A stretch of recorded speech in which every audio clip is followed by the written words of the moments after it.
Ladies and gentlemen, I am Lady Lilith, and welcome to Eerie Embers. Annabelle. The tragic tale of Arreton Mannor's haunting began with a dark and sinister act of familial betrayal.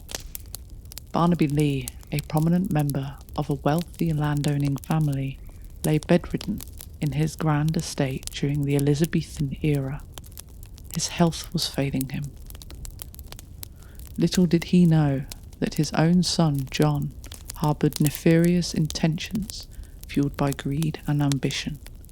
In a heinous act of patricide, John smothered his ailing father with a pillow, driven by the insatiable desire for his inheritance. But the horrors of that fateful night did not end with Barnaby's untimely demise. Annabelle, John's innocent younger sister, unwittingly became a witness to the gruesome murder, her tender eyes beholding the unspeakable deed committed by her own flesh and blood. Shocked and terrified, Annabelle's cries echoed through the manor, her innocence shattered by the brutal reality of her brother's treachery. John callously silenced his sister's screams by dragging her to an upstairs room and pushing her out of the window. He concluded a cruel deception, claiming that Annabelle, known for her love of climbing, had tragically fallen to her death. Yet, the truth remained shrouded in darkness, hidden behind the facade of a fabricated accident. Even now, centuries later, the echoes of that tragic night continued to reverberate within the walls of Arreton Mannor. The very room where Annabelle met her untimely end bears witness to the lingering presence of her tormented spirit. A palpable chill permeates the air, regardless of the warmth of the weather, serving as a haunting reminder of the darkness that once befell this hallowed space. Despite the grim circumstances of her demise, Annabelle's restless spirit wanders the halls and the gardens of the manor, her spectral form glimpsed by both staff and visitors alike. Ivy is a long-serving receptionist at the manor. She recounted hearing the plaintive cries of "Mama, Mama," echoing through the corridors, followed by the unmistakable sound of tiny, tiny footsteps. Yet, upon investigation, there is no trace of living souls who could have uttered such cries.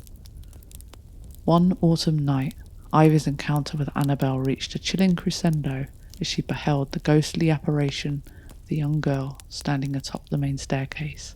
Bathed in the soft glow of electric light, Annabelle's ethereal form was hauntingly beautiful.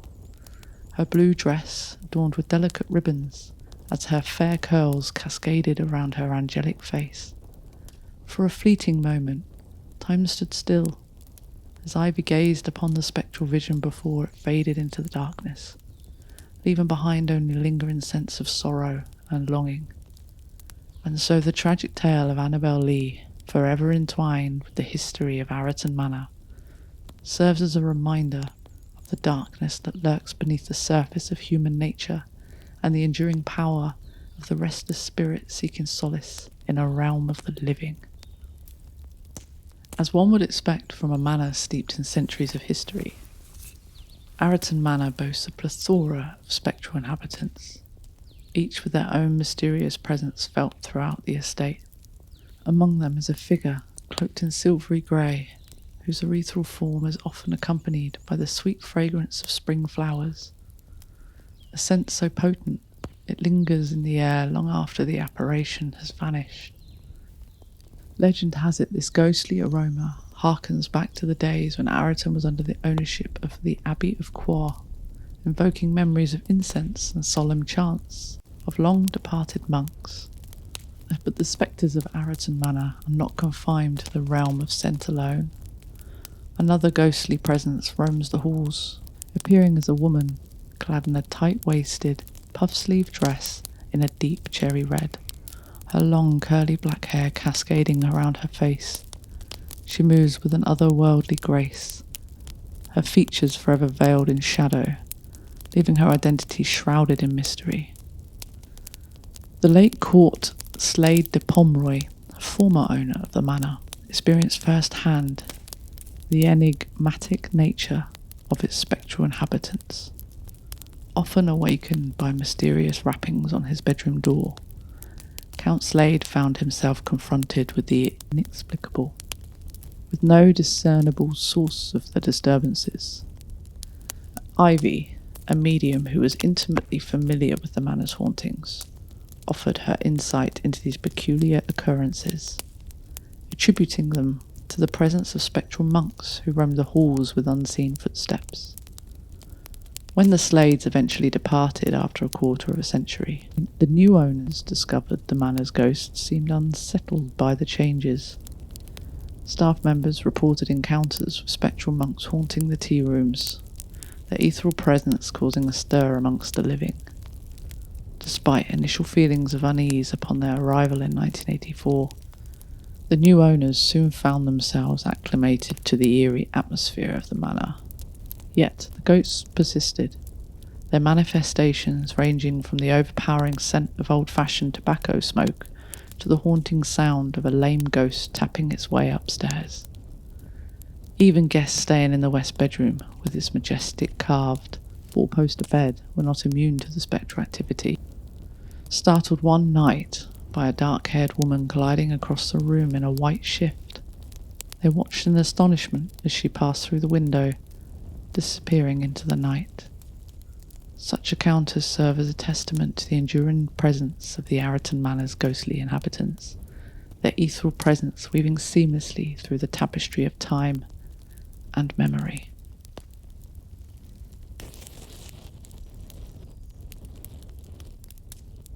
A deadly axe. Resentment simmered beneath the surface, a seething cauldron of bitterness and envy that festered within the heart of Michael Moley.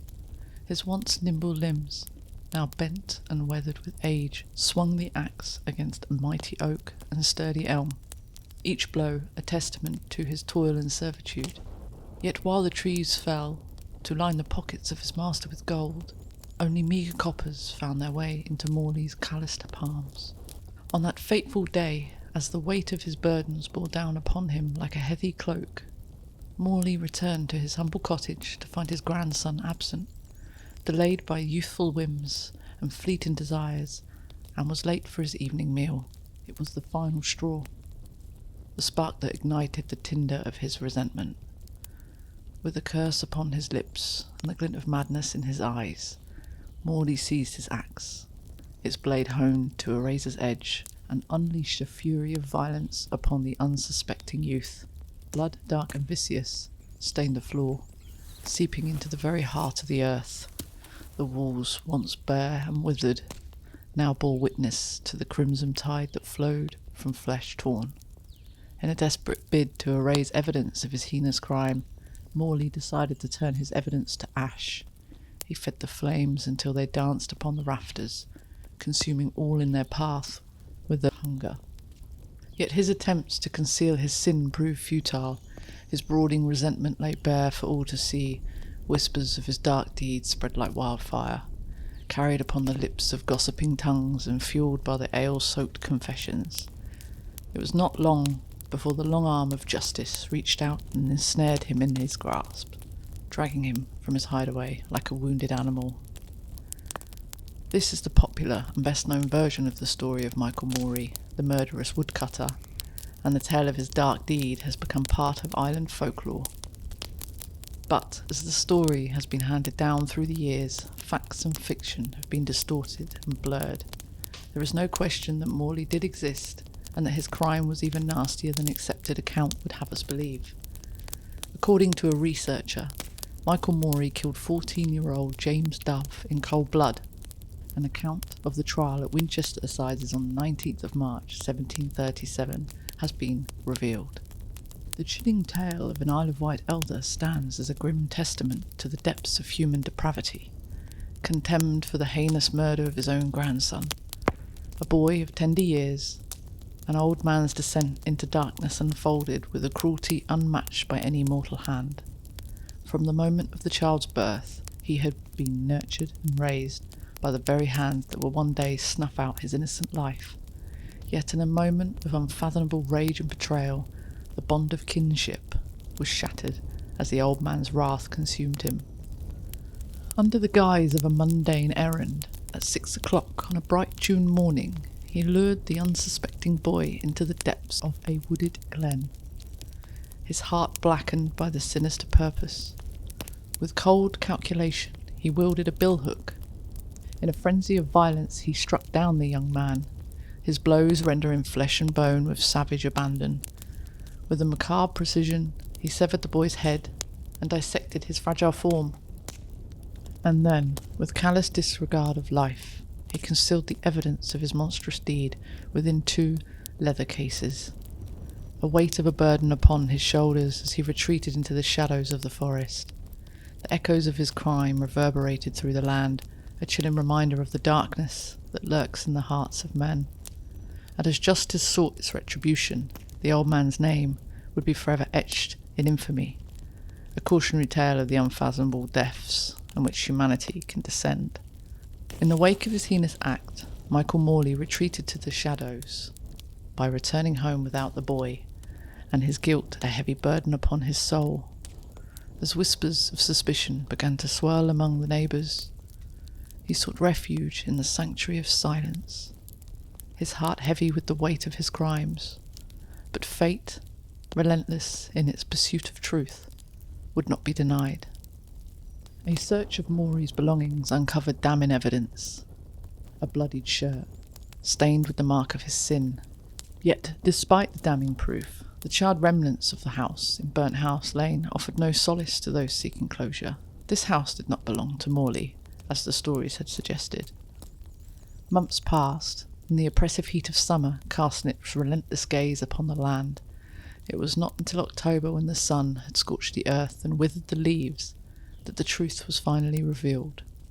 In the woods west of Arreton, 2 leather cases lay forgotten, their contents a grim testament to the horrors that had transpired.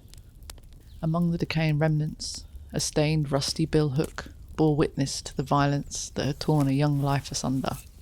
But the boy's remains, once vibrant and full of promise, had succumbed to the ravages of time and decay. Only fragments remained: a hat, some breeches, stockings and shoes, a significant, a poignant reminder of the innocence lost. With heavy hearts and solemn reverence, the community laid the boy to rest in hallowed grounds of an Arreton churchyard, his final resting place a testament to the enduring tragedy of his untimely demise. And as the earth reclaimed his broken form, the echoes of his memory lingered, a haunting reminder of the darkness that lurks within the human heart.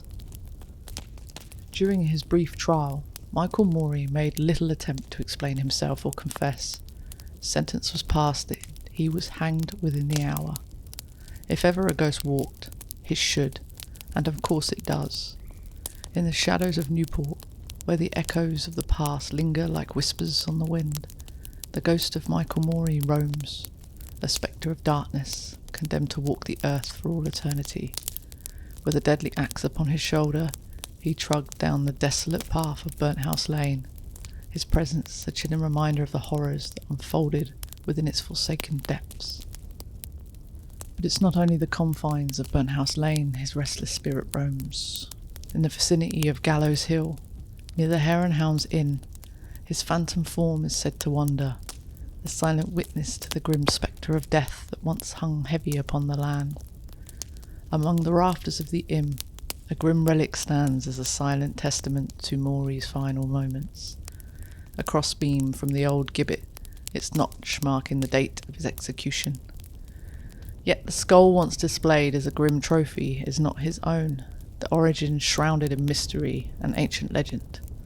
Once paraded before the eyes of royalty, it was exhumed from an ancient tumulus on the Down in 1878. Its true owner, much more ancient soul, lost to the annals of time.